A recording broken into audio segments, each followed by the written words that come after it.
바울은 갈라디아 교인들의 어리석음을 지적하면서 본문 3장을 통해서 그들의 이러한 어리석음을 일으키는 원인을 의식하면서 강조하는 이야기를 합니다. 그게 오늘 본문의 마지막 29절 말씀이에요.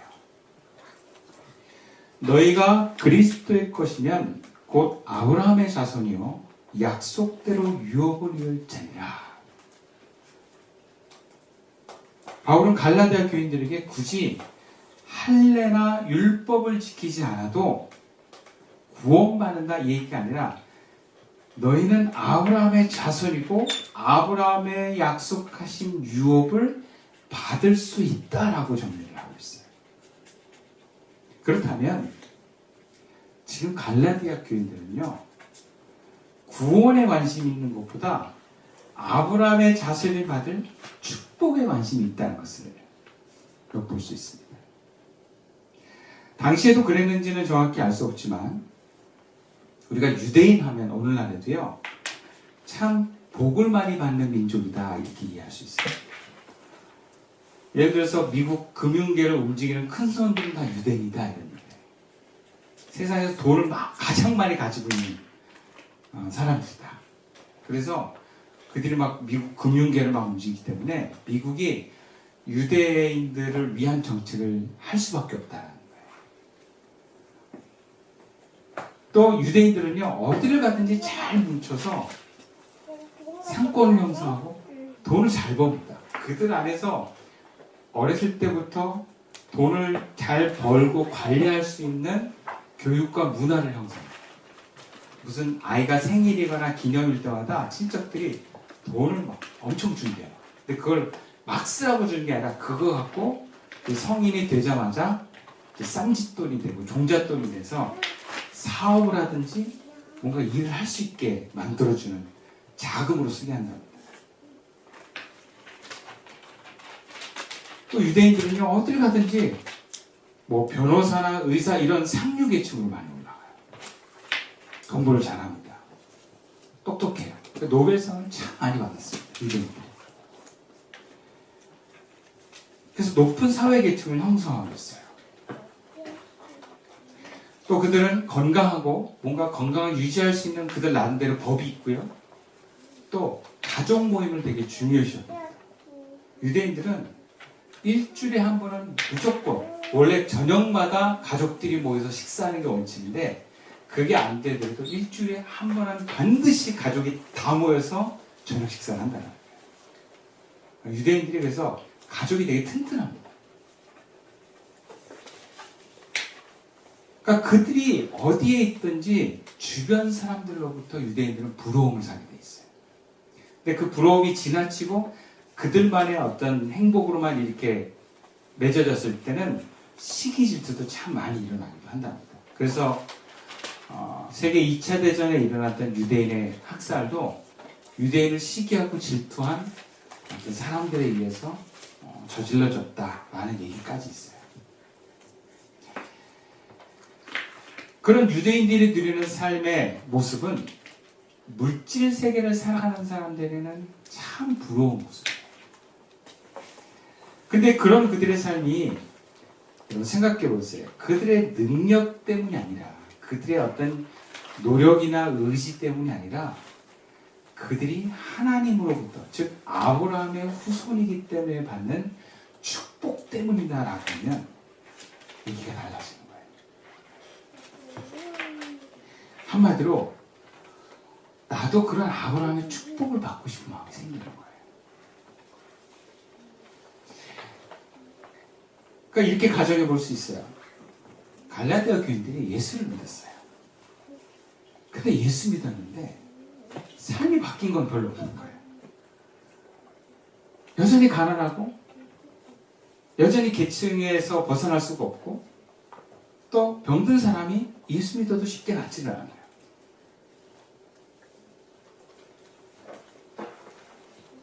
뭐 가정이 금방 화목해지는 것도 아니에요. 한마디로 예수 믿고 나서도 삶이 별로 나아진 게 없어요. 근데 예수 믿고도 현실을 살아가는 갈라디아인들에게는 현재와 그 삶이 참 중요하거든요. 그런데 유대로부터 온 사도들이 같은 예수님을 얘기하면서 유대인이 받는 아브라함의 축복 얘기를 하는 거예요. 아브라함의 후손들이 얼마나 많은 복을 받는지 아냐. 그러면서 이 아브라함의 후손들이 받을 수 있는 축복은 유대인들이 받을 수 있지만 너희도 받을 수 있다. 너희도 할례만 받으면 그 축복에 합류할 수 있다라고 얘기를 합니다. 솔깃하지 않겠어요? 생각을 해봐요. 지금 코로나 때문에 장사가 어떻게 앞으로 될지 모르는데 종교를 바꾸라 이런 얘기도 아니야. 갑자기 할례 받으면 너 하나님의 축복을 받아서 네 가게가 번창할 거야. 받을 거야 안 받을 거야? 받아야지. 안 그래요?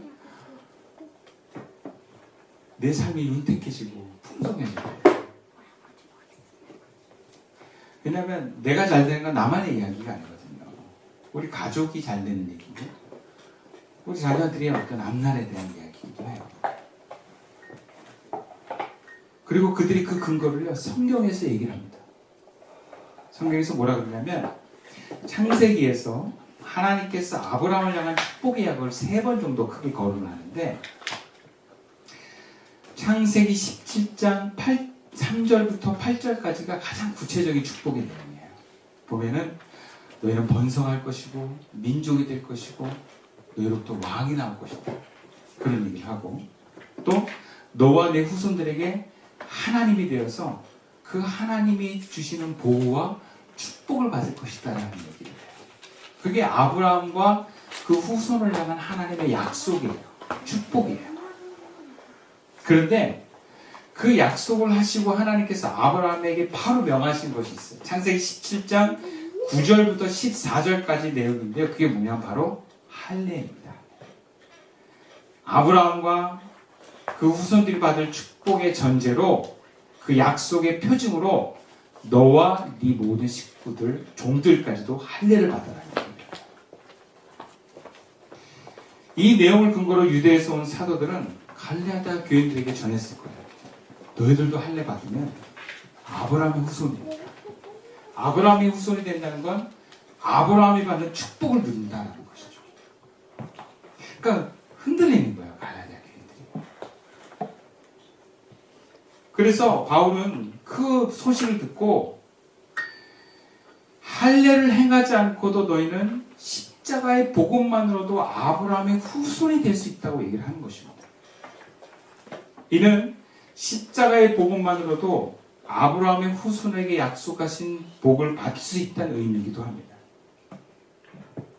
물론 이 본문에서 바울은 아브라함의 후손들에게 약속한 축복을 구체적으로 따로 언급을 하진 않아요. 하지만 갈라디아 교인들이 바라는 이 내세에서의 축복, 땅에서 받는 복에 대해서 기대할 수 있게 하는 내용이기도 합니다. 근데 정말 한번 우리 생각해 봅시다. 우리가 예수를 믿는 것만으로도 유대인들처럼 복을 많이 받던가요? 정말 세상적으로 돈도 많이 벌고 높은 계층으로 올라가고 몸도 건강해지고 가정이 화목해질 수 있는가요?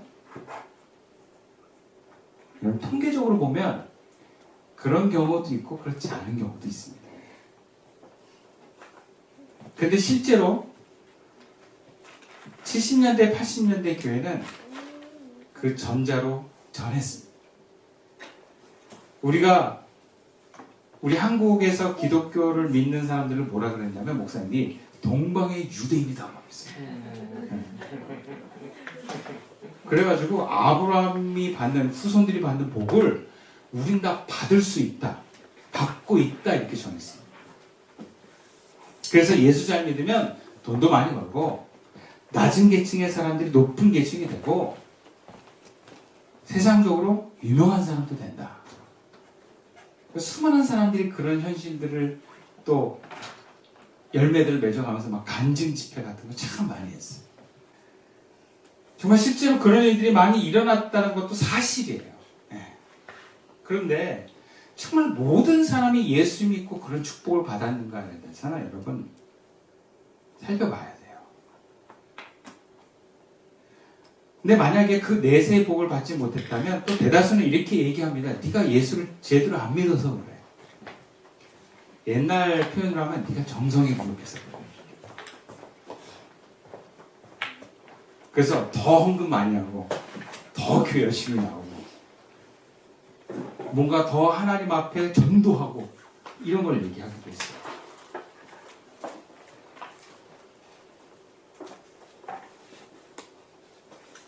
이게 최근에까지도 교회가 얘기하고 있는 얘기였어요. 저희 집안만 봐도 여러분 기도한 대로 다 안 됐어요. 네. 그렇다면 여러분 예수 믿고 나서 할례나 율법을 더 지켜야 한다는 유대 율법주의 재정과 뭐가 차이가 있나라는 생각이 들어요. 왜냐하면 뭔가 더 열심히 해야 우리가 복을 받는다면 우리의 의의가 들어가는 거 아닙니까? 어디서부터 잘못된 걸까요? 우리의 신앙을, 우리 부모님들의 신앙을 한번 더듬어 보면서 그런 생각이 들어요. 어디서부터 잘못됐을까? 우리 본문 1절 다시 한번 제가 읽어드릴게요. 어리석도다 갈라디아 사람들아, 예수 그리스도께서 십자가에 못 박히신 것이 너희 눈앞에 밝히 보이느늘 누가 너희를 꾀더냐? 이것은 바울이 갈라디아 교인들에게 질책하는 내용인데 이 질책하는 메시지 내용을 메시지 성경이라는 것을 통해서 읽어보면 이렇게 표현합니다. 십자가에 달리신 예수를 삶의 중심에 놓지 않고 있음이 분명하다. 그렇게 풀어서 얘기를 합니다. 다시 말하자면 너희 마음의 중심이 예수 그리스도의 십자가에서 벗어났다 라고 얘기합니다. 바울은 2장에서 예수 그리스도의 십자가의 사건을 자신에게 이렇게 적용했습니다. 갈라디아서 2장 20절 말씀인데요. 제가 다시 읽어드릴게요. 내가 그리스도와 함께 십자가에 못 박혔나니 그런즉 이제는 내가 사는 것이 아니요 오직 내 안에 그리스도께서 사시는 것이라. 이제 내가 육체 가운데 사는 것은 나를 사랑하사 나를 위하여 자기 자신을 버리신 하나님의 아들을 믿는 믿음 안에서 사는 것이라. 바울은 이 십자가의 핵심을 뭐라고 그러냐면 내가 죽고 그리스도가 내 안에서 사는 것이다 라고 정의를 내렸습니다. 그리고 바울이 3장 들어서 어리석도다 하면서 질책하는 갈라디아의 교회의 근본적인 문제를 뭐라고 지적하냐면 너희가 예수님을 너희 중심에서 잃어버렸다라는 거예요. 다시 말하면 너희가 중심에 예수를 놓지 않고 있다라는 거예요. 십자가를 통해서 자아에 반응하지 않고 그 자리에 오직 주님의 순종하는 거룩한 나로 혹은 예수님으로 채워져야 되는데 너희들은 여전히 중심에 자아가 있다, 에고가 있다라고 얘기합니다. 그러면 어떻게 됩니까? 그럼 에고가 바라는 것이 우선하게 돼 있어요. 왜? 항상 몸은, 감정은 중심에 있는 존재에 순종하게 돼 있습니다. 돈의 축복, 삶의 높은 자리의 축복, 건강의 축복, 여러분 다 누가 바라는 겁니까? 에고가 바라는 거예요. 에고가 만족하고 싶어서, 두렵지 않고 싶어서, 존재를 확인받고 싶어서 바라는 것들이에요. 전부. 근데 여러분 에고는요, 그 자체가 죄는 아니지만 에고가 죄로 이끌어갑니다. 왜? 항상 그 중심에는 나만을 만족하고자 하는 것이 있기 때문에 그래요. 죄는 한마디로 하나님과 멀어지는 그 방향에서 빗나가고 벗어가는 것을 죄라고 정의하거든요. 그러니까 에고는 하나님의 방향과 반대쪽으로 가요. 하나님은 전체를 향해서 가는데 에고는 나를 향해서 가요. 그러니까 에고의 요구를 듣다 보면 점점 하나님과 다른 방향으로 가게 돼 있어요. 그래서 바울의 표현에 십자가를 통해서 내가 죽지 않고 중심에 주님이 없는 사람은 결국 에고에 이끌려서 죄를 짓게 돼 있다는 것입니다. 그래서 에고가 힘을 갖는 성도는요, 신앙생활에서도 결국 예수님보다 아브라함의 후손들이 받아 누리는 땅의 축복에 더 관심을 갖게 돼 있어요.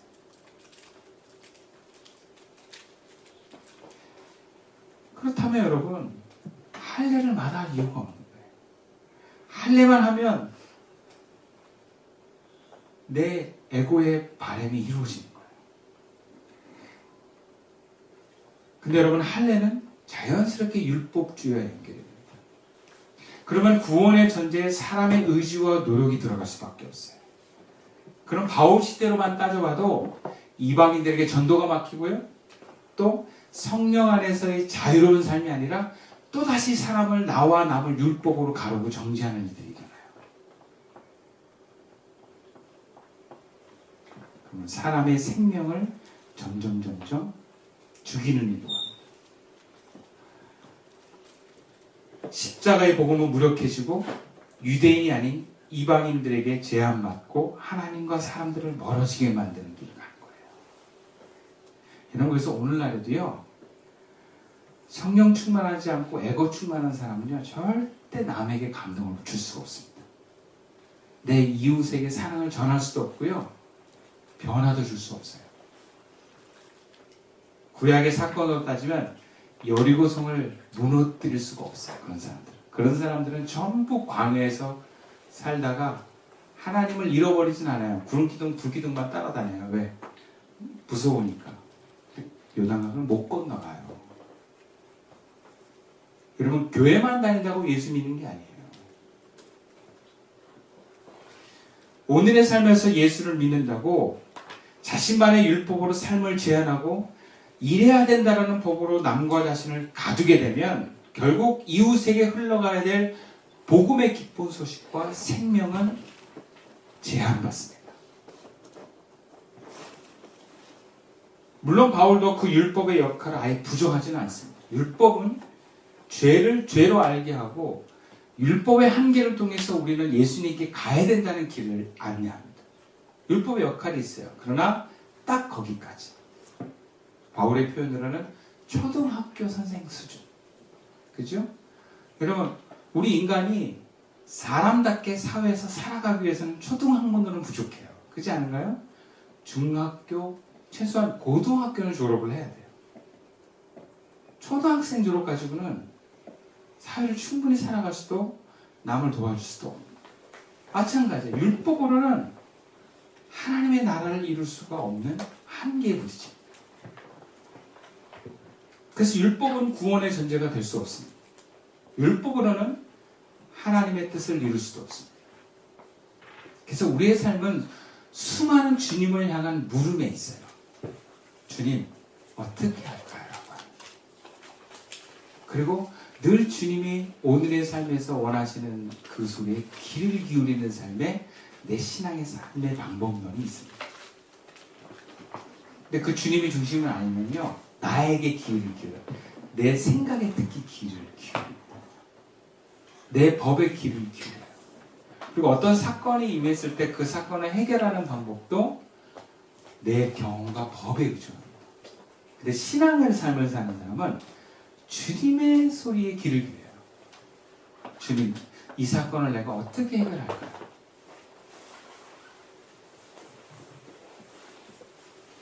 근데 이렇게 이야기하면 이런 질문하는 사람이 있어요. 그러면 너무 비현실적인 거 아니에요? 그죠? 그리고 또 이런 얘기도 해요. 하나님의 소리가 안 들리면 어떡해요? 그게 하나님의 소리인지 아닌지 어떻게 하냐? 여러분, 목사도요, 성경을 많이 봐서 나름대로 답은 아는데, 여러분, 많은 답이 있다 그래서 그 순간에 적용해야 되는 말씀은 하나님의 소리를 듣고 가야 돼요. 그게 성도예요. 왜냐하면 하나님의 말씀은 오늘 나에게 주시는 살아있는 말씀으로 역사하시기 때문에 그렇습니다. 어떤 교본으로 얘기하시는 게 아니에요.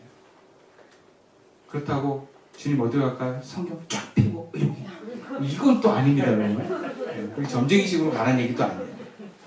깊이 기도하면 하나님의 소리가 느껴져요. 들려요.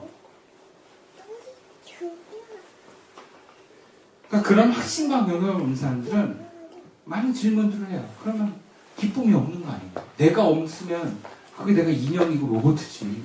그게 뭐냐? 막 이렇게. 왜냐하면 우리는 그동안 자기 존재의 확신을 경험하면서 내가 적어도 에고가 확인될 때 많은 에너지와 희열을 느꼈어요. 우리가 젊었을 때 만나는 사랑하는 사람들도 어떻게 보면 에고가 만족되는 경우가 많아요. 우리가 사랑이라고 이름을 부여하는 것도 쾌락과 어떤 감정에 충족되는 것을 사랑으로 많이 요약을 해요.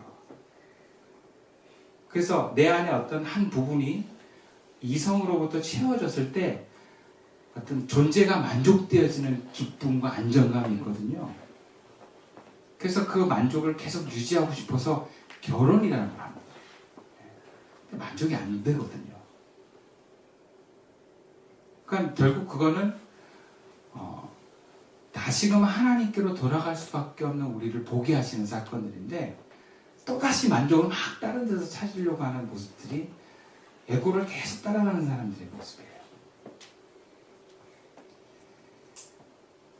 그러니까 내가 죽고 그리스도가 산다는 말이 정답처럼 우리는 알고 있지만 그게 그렇게 쉽지는 않다라는 거예요. 근데 우리는 여기서 한 가지 오해를 바로 잡아야 돼요. 우리가 율법 안에 있는 것보다 여러분 성령 안에 있는 삶이 더 자유롭다라는 거. 그리고 하나님은 우리를 에고를 죽이고 성령으로 살게 하는 것을 우리한테 맡기지 않았어요. 다시 말하자면 정답을 딱 주고 너 그렇게 해내라 이렇게 숙제처럼 우리에게 주는 게 아니에요. 우리가 내가 죽고 그리스도가 사는 삶을 사는 걸 힘들어하는 이유는 그걸 내가 하려고 하기 때문에 힘든 거예요. 내가 어떤 또 절대법을 또 새롭게 만들어가지고 이건 다 에고야 무시 이 욕구는 다 죄야 무시 막 이런 식으로 내가 막 어떤 금욕지로 자꾸 가려고 하다 보니까 그게 부담스럽고 힘들어지고 하나님을 억지로 막 내세워가지고 내가 의로워지는 것으로 가는 방법들이 자칫하면 굉장히 교만한 길로 갈 수 있어요. 왜? 내가 하려고 하다 보면. 여러분 내가 죽고 그리스도가 아는 중심으로 사는 삶은요 성령이 우리를 그렇게 인도하십니다. 그런 성령의 법 안에서 우리가 그렇게 성장해 나가는 것을 우리가 따르는 것입니다.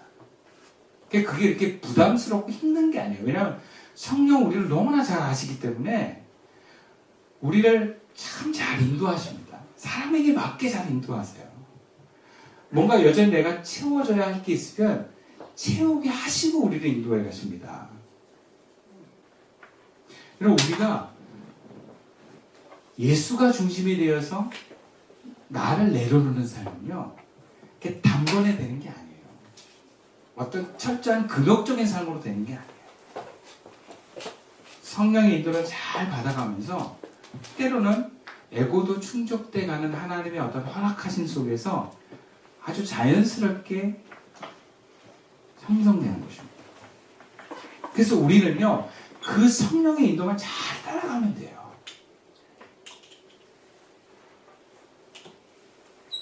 금방은 안 되지만 성령을 따라가면 됩니다.